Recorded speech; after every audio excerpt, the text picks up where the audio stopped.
Hello friends, வணக்கம். அரசு ஊழியர்களுக்கு ஜாக்பாட் 60% உயருமா அகவிலைப்படி பற்றி இந்த வீடியோவில் பார்க்கலாம். அதற்கு முன்னாடி நம்ம சேனலை இது வரைக்கும் சப்ஸ்கிரைப் பண்ணலன்னா சப்ஸ்கிரைப் பண்ணிக்கோங்க. அப்படியே பக்கத்தில் உள்ள பெல் ஐக்கானை மறக்காம பிரஸ் பண்ணிக்கோங்க. அப்பதான் நம்ம சேனல்ல இது போன்ற வீடியோக்களை அப்லோட் செய்யும் போது உங்களுக்கு தொடர்ந்து கிடைக்கும். வாங்க வீடியோக்குள்ள போலாம். மத்திய அரசு ஊழியர்கள் மற்றும் ஓய்வூதியதாரர்கள் நீண்ட நாட்களாக எதிர்பார்த்து வந்த அகவிலைப்படி டிஏ உயர்வு குறித்த தகவல் வெளியாகி உள்ளது. வரும் மார்ச் 3ஆம் தேதி ஹோலி பண்டிகையை முன்னிட்டு மத்திய அரசு அறிவிப்பு வெளியிடும் என்ற எதிர்பார்ப்பு நிலவுகிறது.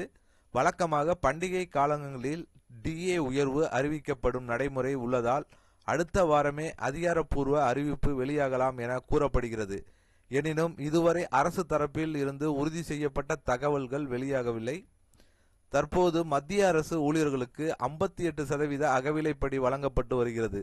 சமீபத்திய AICPI all India consumer price index தரவுகளின் அடிப்படையில் 2% உயர்வு உறுதியாகி உள்ளதாக தகவல்கள் தெரிவிக்கின்றன.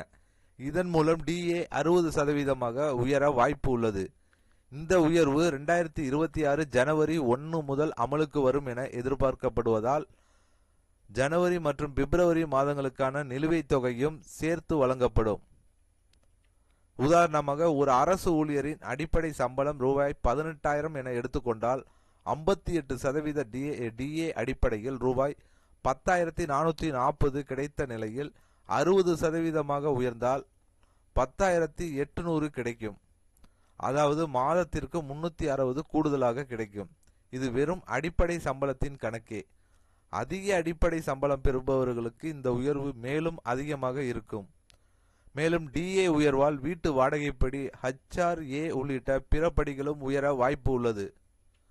மத்திய அரசு அறிவிப்பு வெளியிட்டதும் அதனைத் தொடர்ந்து தமிழ்நாடு அரசு மாநில அரசு ஊழியர்கள் மற்றும் ஆசிரியர்களுக்கான டிஏ உயர்வையும் அறிவிக்கும் என்பது வழக்கம். தற்போது தேர்தல் சூழ்நிலை நிலவி வருவதால் தமிழ்நாடு அரசு ஊழியர்களுக்கும் விரைவில் நல்ல செய்தி வெளியாகலாம் என எதிர்பார்க்கப்படுகிறது.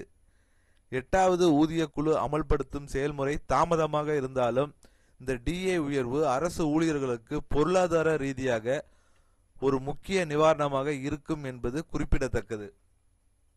இந்த வீடியோ அரசு ஊழியர்களுக்கு ஒரு பயனுள்ள தகவலாக இருக்கும்னு நினைக்கிறேன். இந்த வீடியோ பிடித்திருந்தால் லைக் பண்ணுங்க, ஷேர் பண்ணுங்க.